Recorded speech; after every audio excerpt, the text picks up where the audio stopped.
Chers élèves, bonjour. Bienvenue à la suite de notre réflexion, travail de réflexion sur ce sujet relatif à la science et la morale, c'est-à-dire progrès technique et la morale. Nous entrons dans la recherche des idées et des exemples. Et dans la recherche d'idées et d'exemples, nous avons vu les trois grandes parties.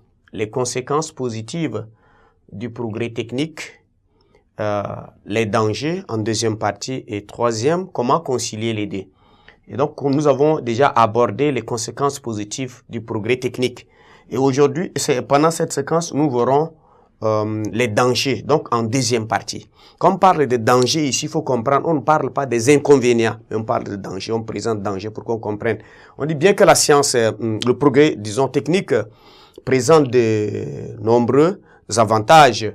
Et il faut aussi reconnaître qu'il a aussi un certain nombre de dangers qu'il faut le mettre en exergue pour essayer quand même de voir, parce qu'il ne faut pas ignorer, il y a des dangers. Et quand on parle de dangers ici, on parle des progrès dans l'armement et dans la puissance de destruction.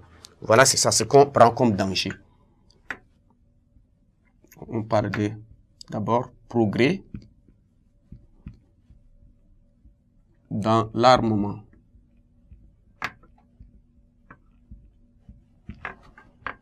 et les puissances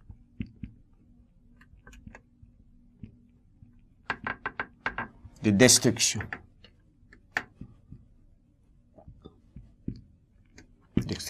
Voilà, c'est ça.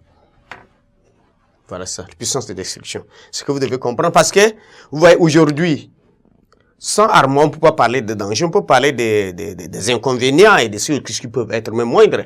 Mais, véritable danger du progrès technique, c'est l'armement.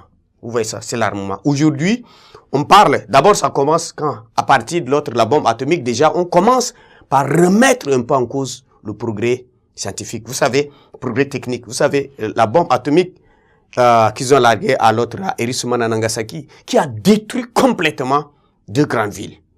Vous voyez ça. C'est déjà un danger pour l'humanité. C'est un danger. Donc voilà, c'est là où on voit l'autre, le progrès. Dans l'armement, les États, dans le monde, aujourd'hui, les gens cherchent à se surarmer. Justement, ce qu'on peut dire. On fait qu'on est toujours dans le réarmement. On cherche et donc pour montrer, et chacun veut montrer sa puissance, sa suprématie sur les autres, et donc il se lance dans l'armement. C'est que la situation actuelle que nous sommes en train de vivre, vous allez voir, l'invasion donc de l'Ukraine par la Russie. Et voilà, vous allez voir, les gens ont déjà peur parce que chacun veut tester sa puissance. On parle de l'autre, de Satan, des armes nucléaires, chacun essaie de tenter. Vous savez, ça c'est un danger pour l'homme. C'est un danger pour l'homme. Et vous savez que le malheur veut que le progrès technique soit souvent plus destructeur que réellement utile pour l'homme, avec l'armement. Sans parler des enjeux de mort auxquels il a donné naissance, on ne peut que constater la lente détérioration de l'équilibre naturel sur la planète. Vous voyez ça. Nous assistons même à la pollution. Vous voyez ça.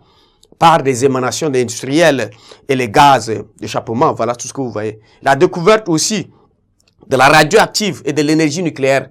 C'est un avantage, vous voyez bien, c'est un avantage que la science procure en matière d'énergie, utile pour l'énergie, pour l'électricité ou par exemple, ou soit pour la médecine. Mais l'inconvénient est qu'on peut s'en servir pour fabriquer des bombes, ce que vous voyez là aujourd'hui. C'est ce qui est utile et devenu à ce niveau quelque chose qui peut contribuer à la destruction de l'homme. Voilà ce que vous devez comprendre. Donc, avec les armes de destruction, tout ce que nous voyons là aujourd'hui, c'est ça qui est un danger terrible pour l'homme. Il y a la méfiance. Vous voyez ça. Lorsqu'on peut utiliser aujourd'hui les armes nucléaires, vous voyez comment on peut vivre. Cela est un danger non seulement pour l'homme, mais pour la nature et pour tout être, les animaux et la nature de manière générale. Et l'homme vit donc en synergie avec la nature.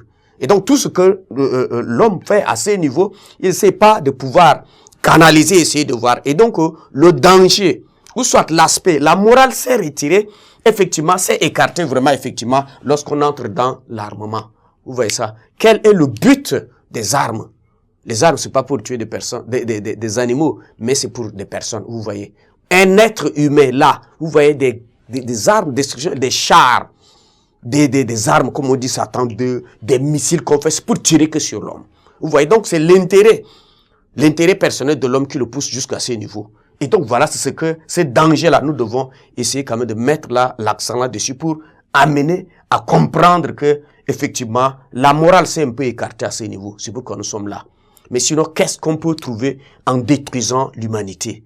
Et donc voilà, c'est ce que nous soulevons ici comme danger du progrès technique que vous devez comprendre. Et nous allons restons en contact, nous allons tomber dans la dernière partie pour dire est-ce qu'on peut concilier, est-il possible de concilier progrès technique et progrès moral. Voilà, merci de votre attention.